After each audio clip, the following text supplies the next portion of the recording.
To show you a good example of a false economy. So I thought I don't want to actually bury all this stuff in the ground and everything. And rather than patch these hoses together, I'll get a new full 100-foot hose and throw these away.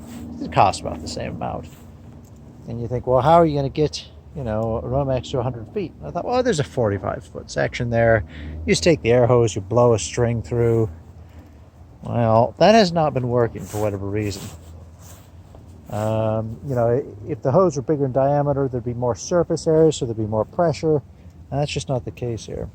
So it's been a bit tedious.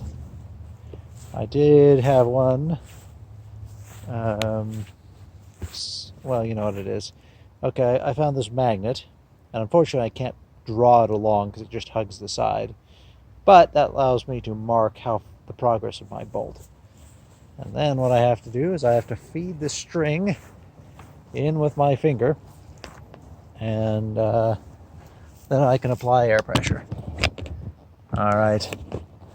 And then when I'm done with that, I can pull wire through, and then when I'm done with that, I can pull a Romex through. Now, I was never confident that I'd be able to get both of them in there. I hope that I might get one, but I don't know about both. All right. Because I got two Romex wires. So step one is feed the wire in. I don't feel like this is the good technique. It is nevertheless the one I'm employing. I don't even know if this is going to work. Resistance may add up. It may stop working. At which point, I could apply a vacuum at the other end, which would collapse the hose. But maybe if it were applied just at the moment that it was pressurized, it wouldn't collapse the hose. I don't know. What's the other thing I could do? Well, I can obviously cut the hose in half or thirds, which sort of nullifies the point of buying a new hose in the first place. Like I said, false economy. You're thinking, I don't want to take the time to get a trencher or the money. I'll do that at some point when that is actually true. We'll do it at some point when we're doing the whole backyard. All right.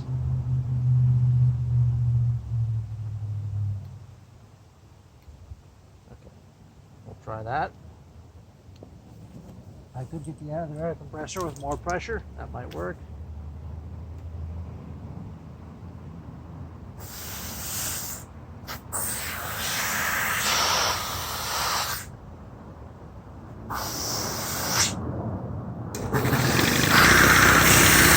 Alright, that's a success.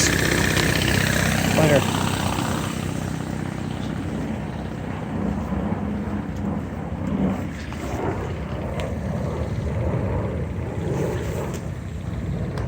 Oh, I was hoping for more. All right, well, it's moving along, a couple feet at a time. I've only got 100, and I may have yanked it out a little bit when the hose flapped over.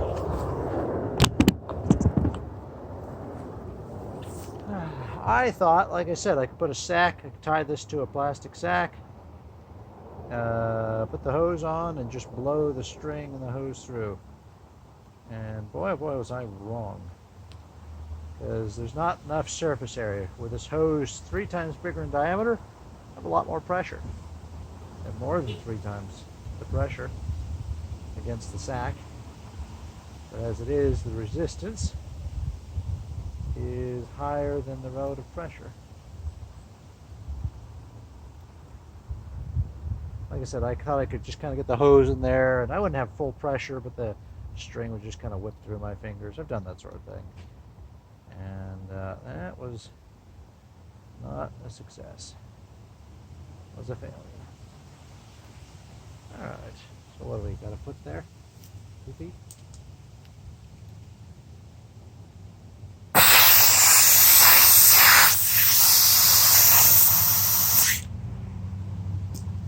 Okay, let's go check out again. So after the string, I'll pull a wire through. After the wire, I'll pull one or two Romexes through.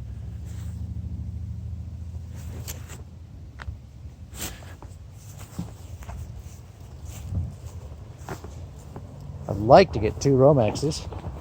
Now, ideally, well, A, you don't use garden hose. That's not code. But B, you know, you can get some residual heat from your lines, which is why you're supposed to have an oversized conduit. And packing two Romex into a space as small does not really qualify as oversized conduit. However, it is what we're doing. And for some time, there used to just be bare Romex sitting in the sunshine.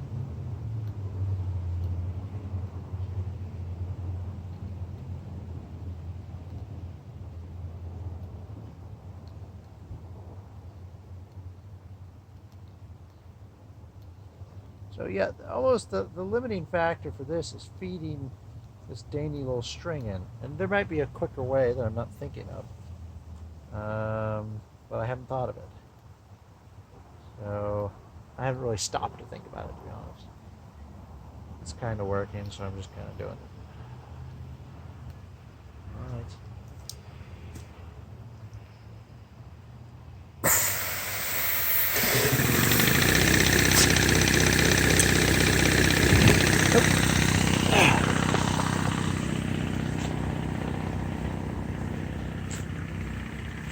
Well, this is stupid.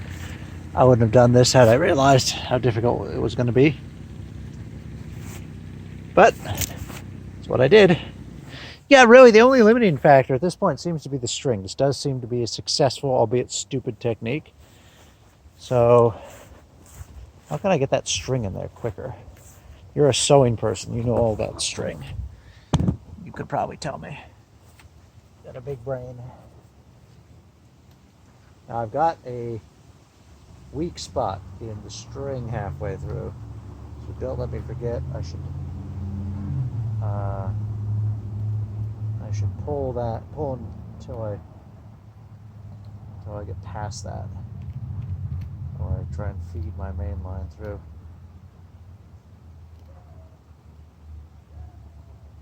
This is fiddly work. If little fingers would probably do better with this.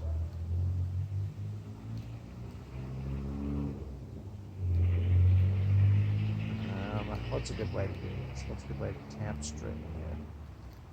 Well, quick like. This is not quick like. Fighting me. I'll lose my mind.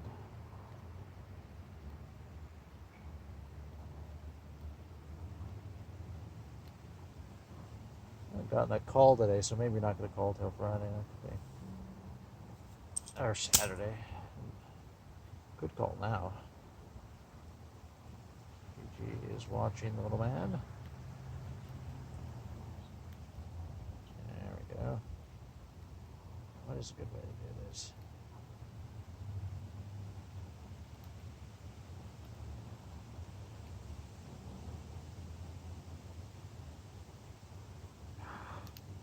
All right.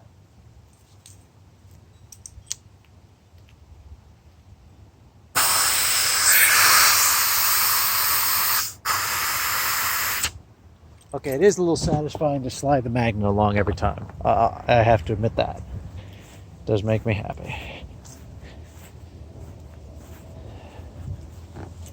I wish the magnet would go farther. But, nevertheless.